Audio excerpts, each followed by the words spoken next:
morning, people. Coffee haven't kicked in yet, so just bear with me, girl. Just bear with me, please.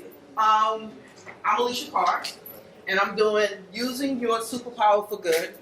How to create a mobile app that can change the world. And where is it?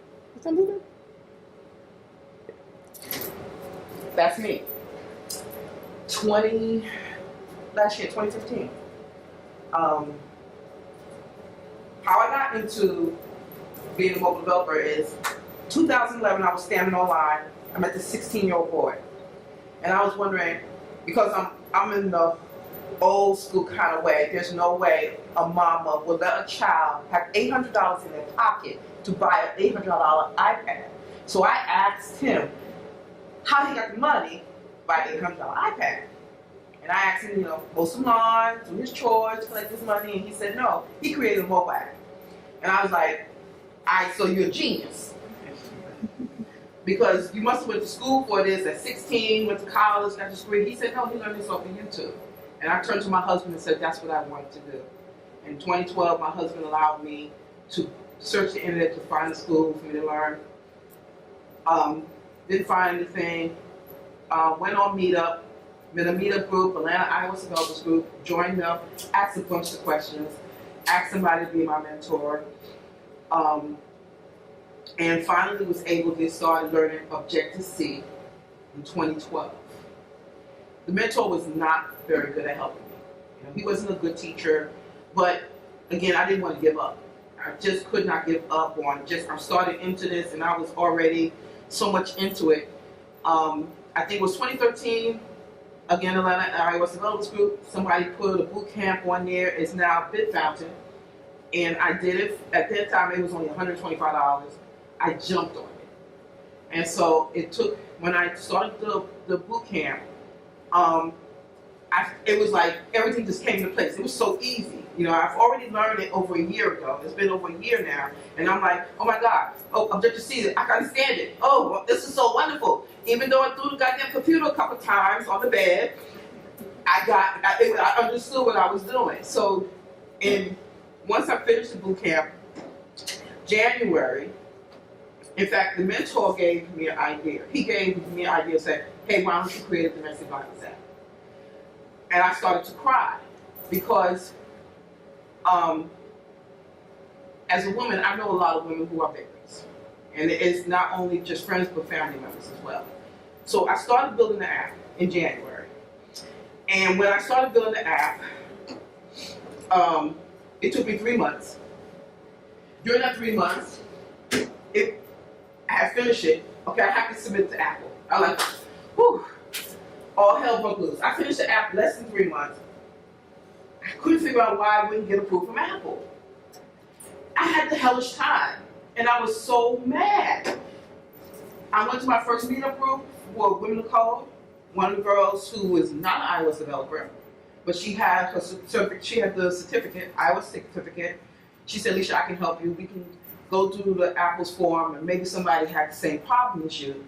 So one Saturday, I was supposed to go to a hackathon, never went. One Saturday, we sat at Starbucks. In less than 30 minutes, she helped me figure out what the problem was.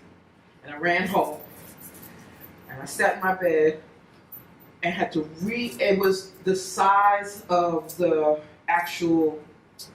the screens. So all the screens that I had in my storyboard was too big. It had to be the size, smaller size, for it to be submitted. So I had to go through each screen, change the font, move it smaller, and make it to where it would be submitted. When I finally submitted it, it got approved May 2nd. So I didn't do anything with it. Because the reason why I really built the app, it wasn't because of domestic violence. I built the app to get a job. And so me was transitioning from an admin assistant into something that I've been wanting to do for years. I love computers, always loved computers. I used to take them apart.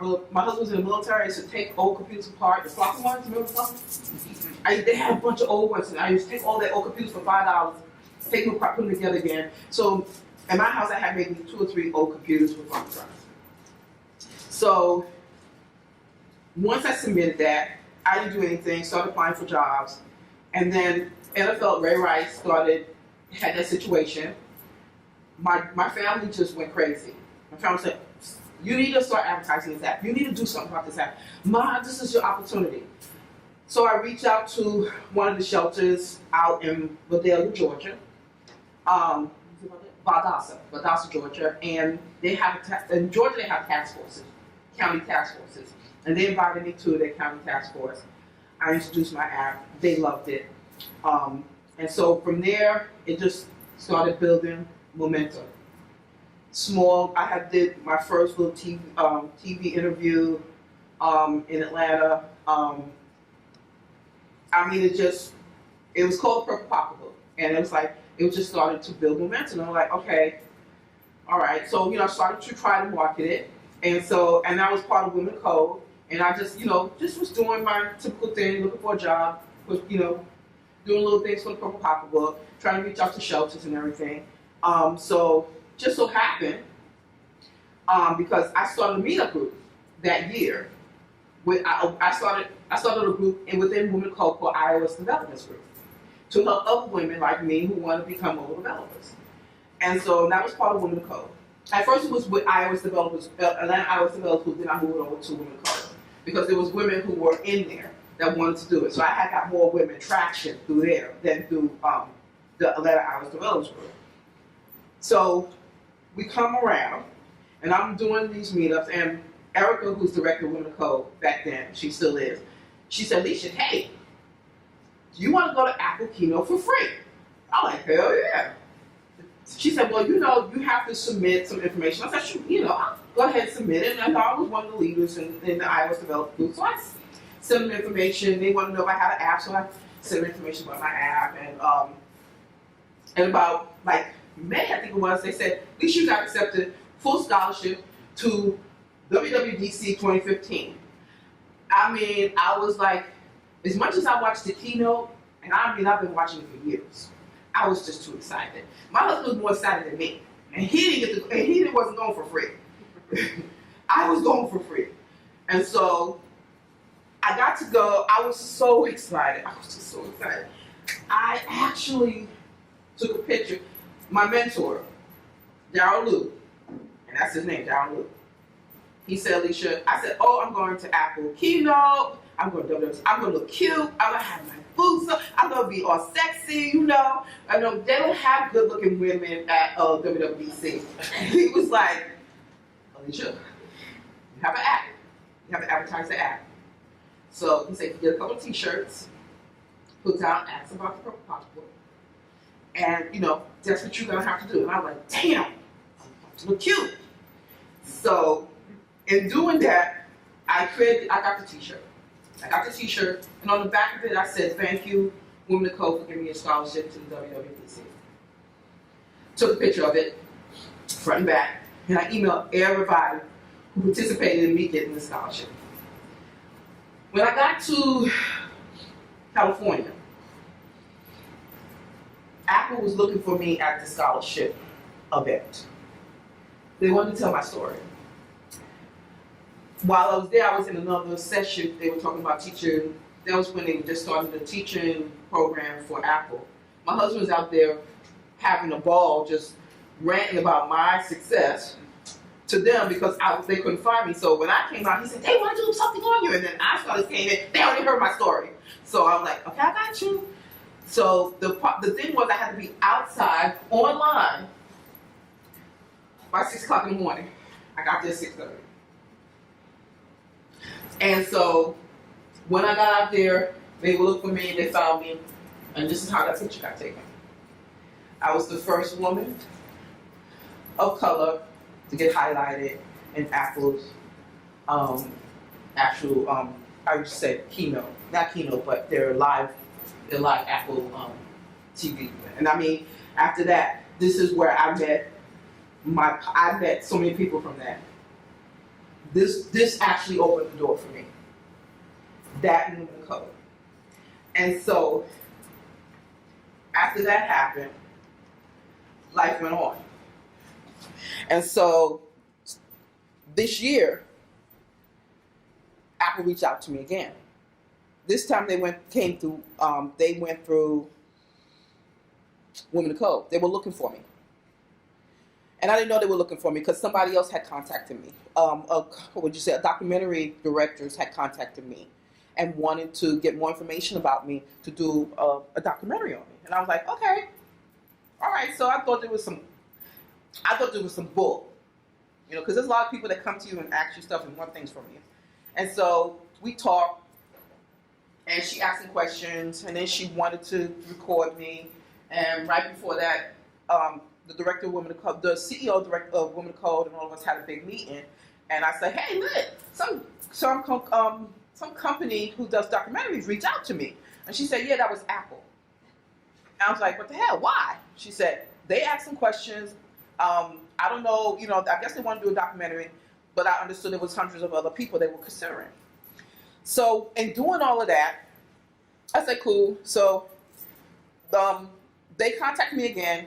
They wanted some pictures. And I was like, okay, yeah, whatever. I'll get you some pictures. They contact me again and say, I need the pictures now.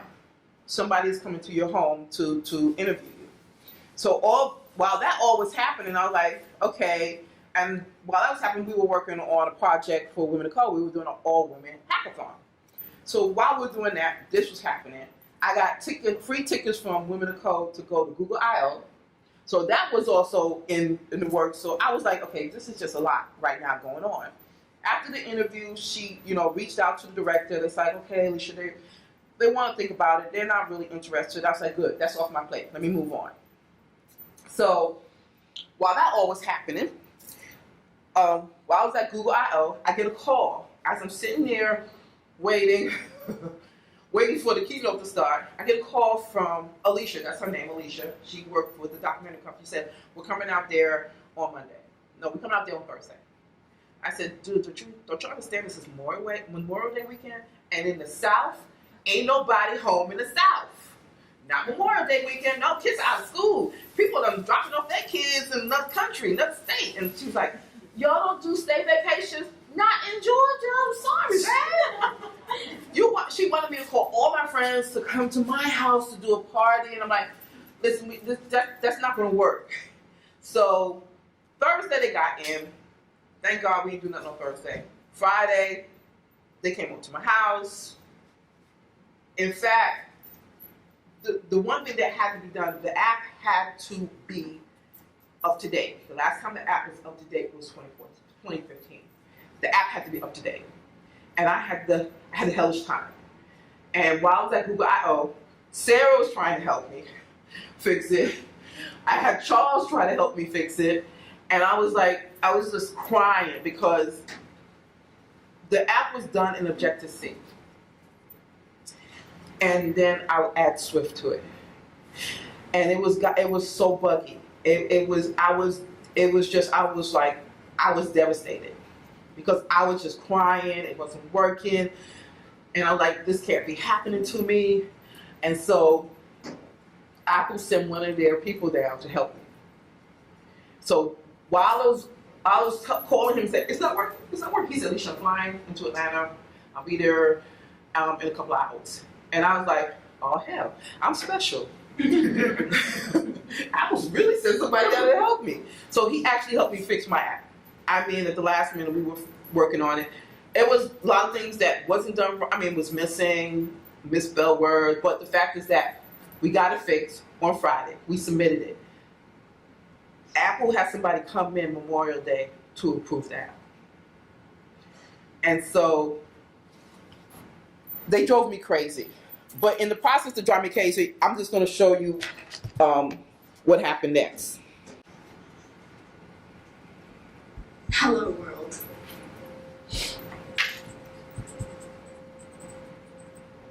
So this is the first computer that I coded on. In the beginning, my biggest challenge was not having access to a computer. The first line of code I wrote was a bouncing ball.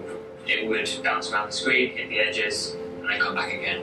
I think the first one was like a to-do list. It was a to-do list. I remember the first time I did it when it worked, and it was like magical. I can do anything with code. Anything I can think about, I can do it. And be able to experience power outages every day. So let me see if I can just do a simple algorithm that can provide the electricity cut of time. It shouldn't cost life to give life. But if we compress all these health guidelines into small movies, I'm one person that saw a problem and created a solution to stop or assist a woman in domestic violence. What we wanted, what we needed, didn't exist. So at some point, you just say, okay, well, let's do it ourselves. Let's make an app. Well, when I first start an app, I have to have a plan. We start with that little glimmer, that seed of a new, fresh idea. There's this fear of code, like it's so hard or it's inaccessible, but actually it's not. Someone who doesn't even know code at all, if they really studied some simple Swift code, they would probably be able to understand it. Anything's possible, and it all comes from that first step. Launching that was a big moment, actually. I told everyone about it. I'm like, download my app, it's on the App Store. I was dancing. I called all my girlfriends that I cried to. It's such a great feeling because it's so many emotions, so many questions, so many dreams. I always tell my students, you are playing with electricity. My son made it, he built it, and the girls is single. By the end of 2016, 1 million women will have a safe birth due to the Safe Delivery app. If people come together in public spaces, it creates a kind of happiness and it creates a kind of like healing effect for the soul. Don't touch my code! Dear Kira, young people like you are tomorrow's leaders. You inspire me and give me tremendous hope for the future. Michelle and I wish you all the best. Sincerely, Barack Obama.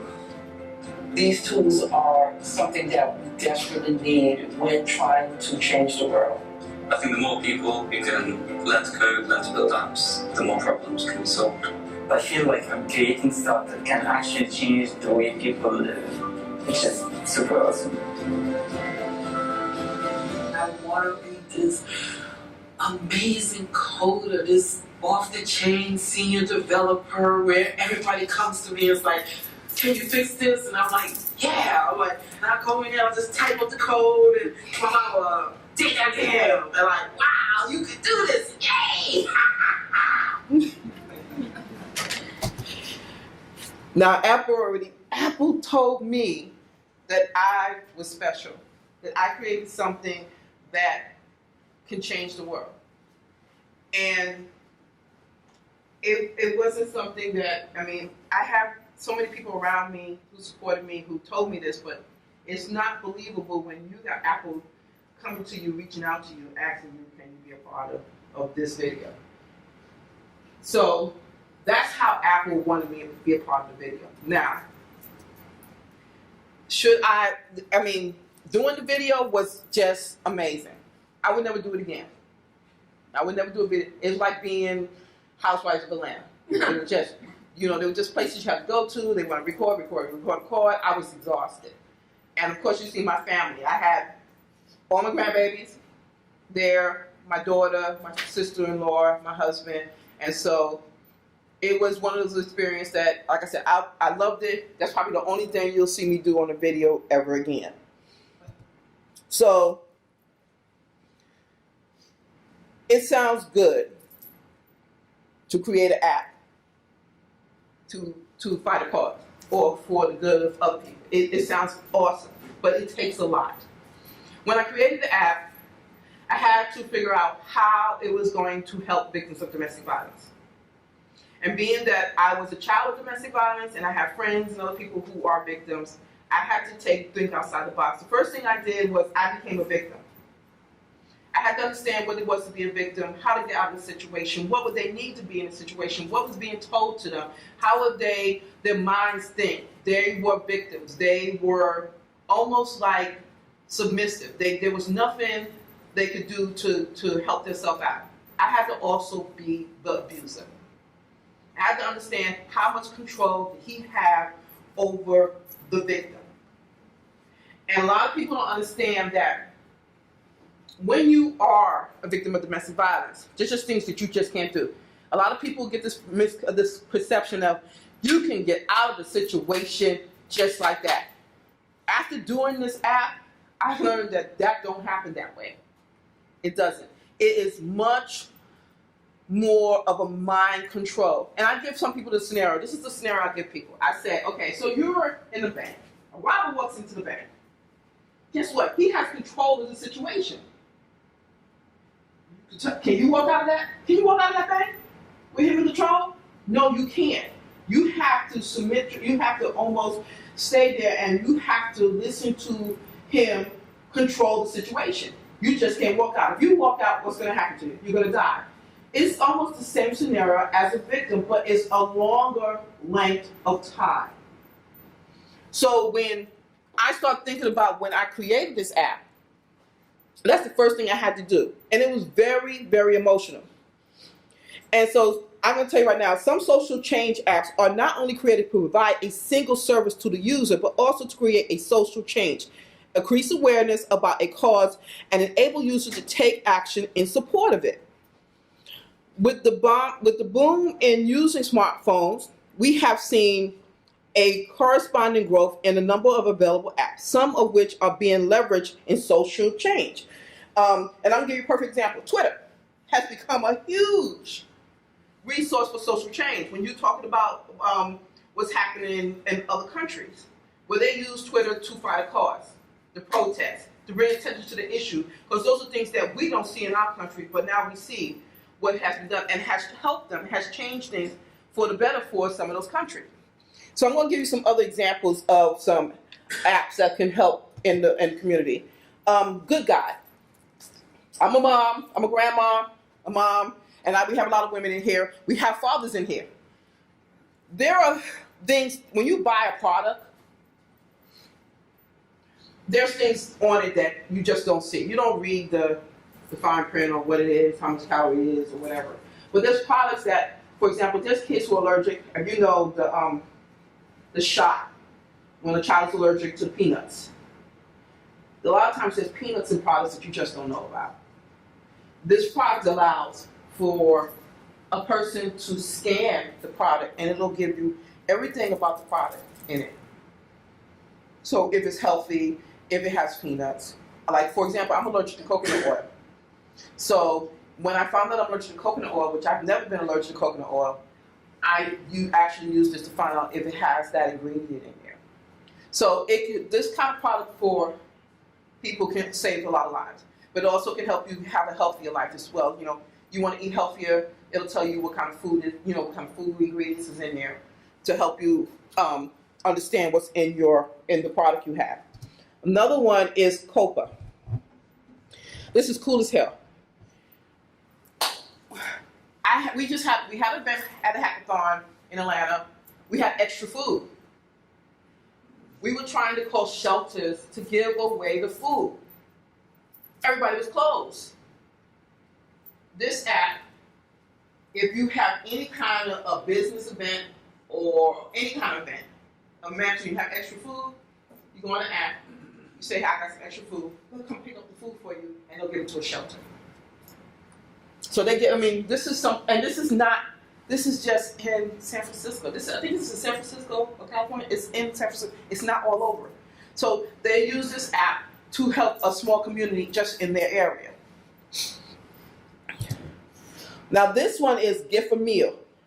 Now this is cool as hell. 3 college dudes decided, like, okay, I'm going to share my food. So they share their food. Every time you share your food within the app, they'll give a meal to a shelter. And if you have your friends share it, they'll give another meal. But this is only in St. Louis. So they seen a problem. They found a solution to fight a cause. Like me, they want this to be spread all over, make it national act. And so, as you know, the food, right now, when you think of hunger, we always think of hunger in other countries. We don't think of it here in our own country. And there's a lot of people who are homeless and always need food, always. Then this one is something that's another thing that's close to my heart too. trafficking. It's for sex trafficking. Now, I did a hackathon with James in June for sex trafficking.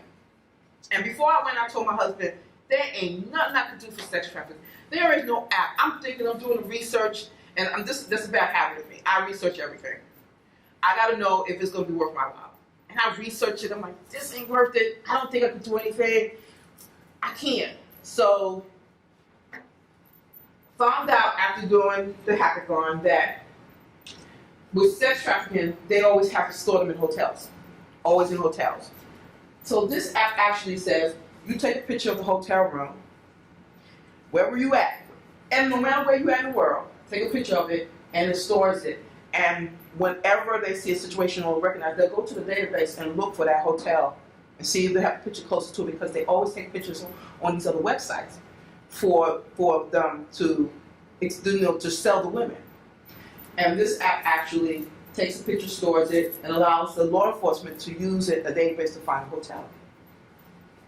So when doing that, at the hackathon I did in June,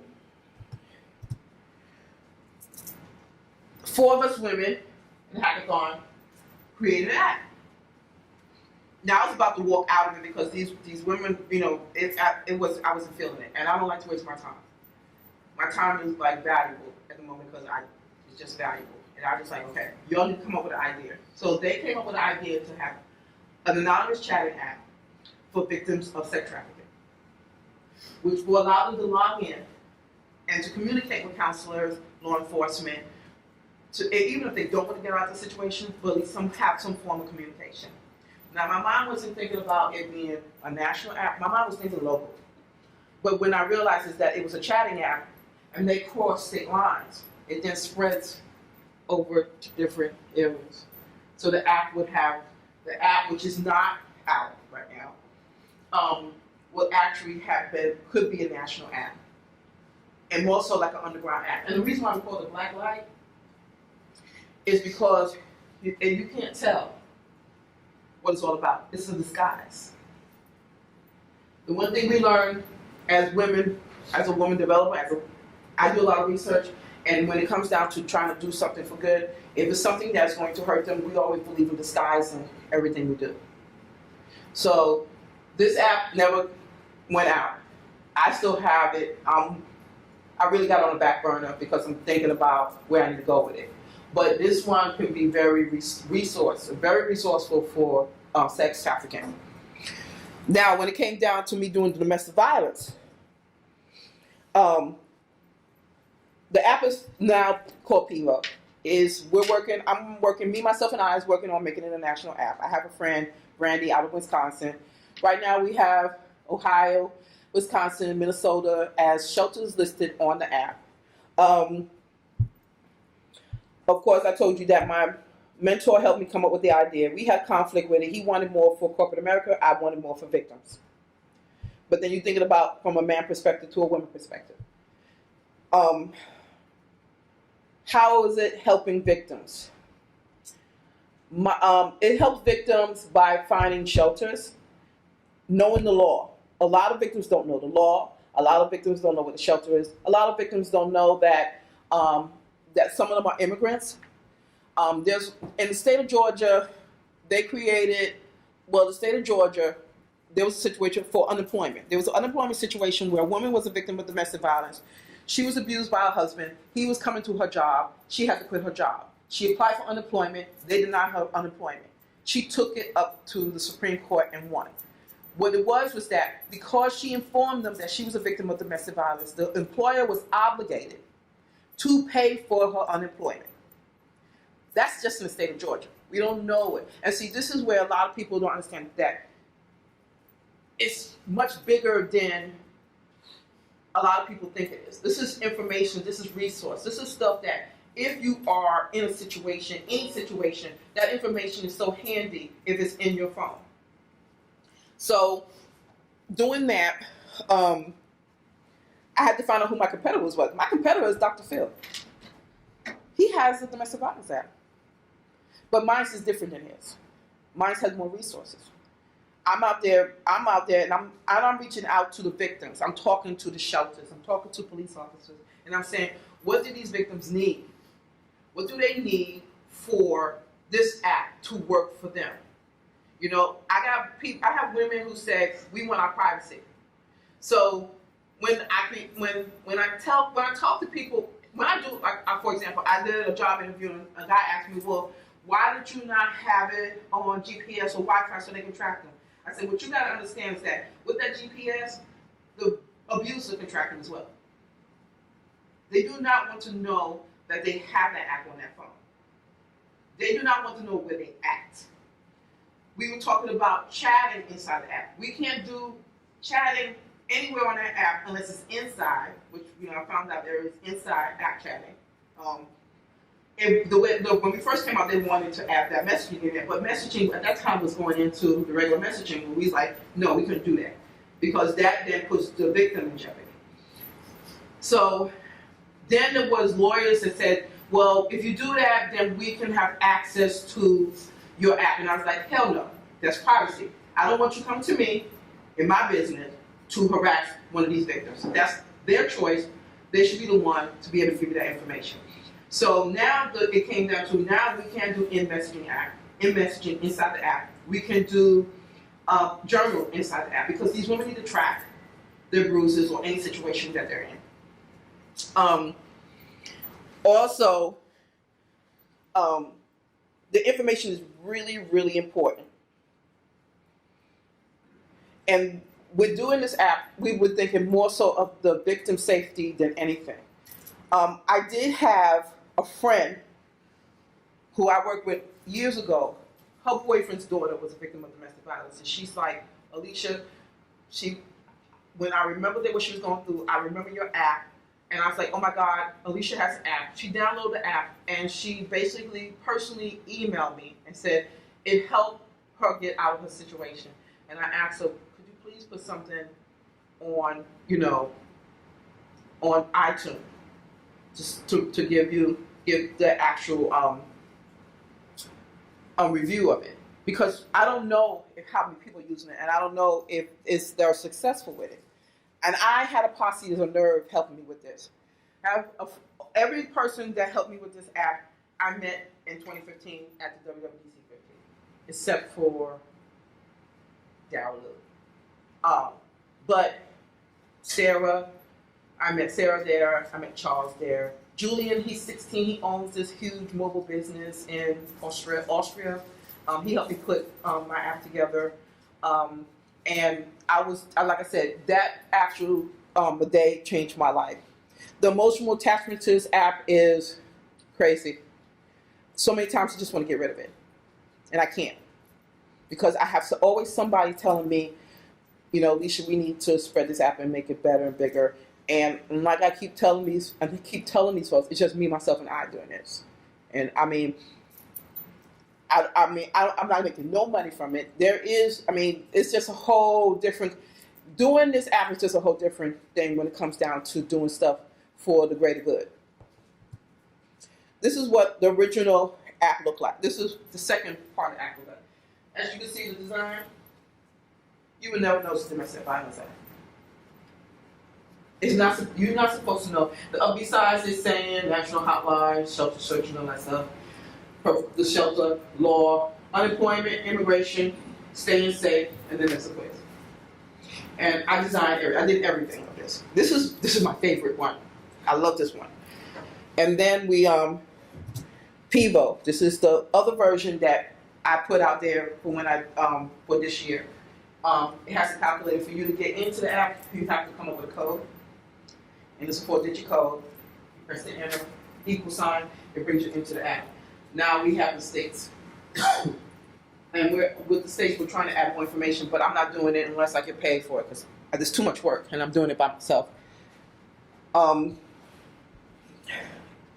really am impressed with how far I gotten with iOS, with Xcode, and I love coding. I love it I love it so much, and I don't even realize that I enjoy it so much because I've been doing it for so long. This is what I hope you'll get out of it. Think of what you can do. And it don't have to be, oh my God, I have to create an app. It can be just giving back to some of these small apps in the community. Think of how you can change your community. I mean, there was like, one of my friends in Brazil, she came up with an idea for an app, and it was just something in her community. There's so many young women. There was a movie about a group of women who came up, or they had a group from all over the world, had to come up with an idea for an app to do something in the community, and you should see the ideas these women came up with. And it don't, like I said, it don't have to be mobile. It could be just you giving back or helping somebody who has an app, volunteering your time to make it work for, better. Because when we talk about doing something for the good, a lot of us is, just doing it and there's no help. And a lot of people want to get paid for it. And I'm like, I'm not getting paid for this. And it's hard. And right now, getting the funding for it, I'm not going to do pitch competition. I ain't got no time for that. I'm reaching out to some of the organizations to get funded. You talk about nonprofits in their little world. I reach out to National Coalition. That's a whole different situation. They said no, they will not support my app. They'd rather do Dr. Phil. So, again, it's just a whole thing when you try to do something for the greater good. You could be supporting an app. The supporting an app is like you can just be using it. Just give back. And like I was like, I have be a sidekick. Apple controls the world. Apple want to be the mobile developer company. And again, if Apple was controlled, we have all these Apple apps and no Android. Wouldn't that be awesome? And so you can find me. Oh, there was one thing. I wanted to show you. Now, if you're a daddy out there who has some babies, who has a little girl, this is my favorite article. 3-year-old takes school picture day in Hawaii. And look this is what her daddy did. He said, my daughter got to pick what she wore for school. Picture, daddy approves. So that's your superhero right there. So I hope that, as you can see, you can catch me, you can get me, find me, Twitter. I have a blog, and it tells you, I told my story on my blog, probably a lot better, a little bit crazier. I had a Superman come in and drop down and help me fix my app. That was the Apple guy. So, you have any questions?